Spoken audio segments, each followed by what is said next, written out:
السلام علیکم۔ کربلا کی داستان، چھٹے دن کی روداد۔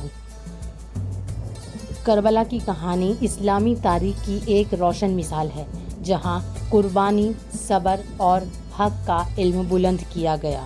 یہ محرم کا چھٹا دن تھا، 61 ہجری، جب حسین ابن علی نبی کریم صلی اللہ علیہ وسلم کے نواسے اپنے اہل خانہ اور ساتھیوں کے ساتھ کربلا میں موجود تھے۔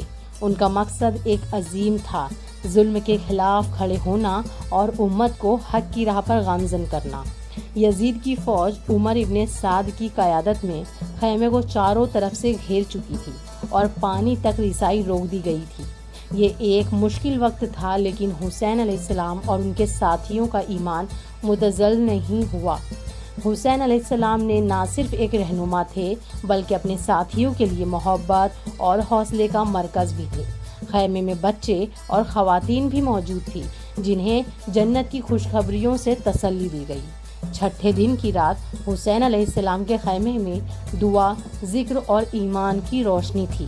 سب نے آنے والے امتحان کے لیے خود کو تیار کیا، یہ جانتے ہوئے کہ وہ ایک عظیم مقصد کے لیے کھڑے ہیں۔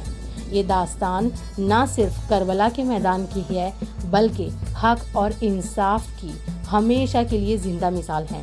حسین علیہ السلام اور ان کے ساتھیوں کی قربانی آج بھی کروڑوں دلوں کو حق کے لیے کھڑے ہونے کا درس دیتی ہے۔ کربلا ہمیں صبر، استقامت اور حق کے لیے کھڑے ہونے کا درس دیتی ہے۔ یہ قربانی ہمیشہ کے لیے یاد رہے گی۔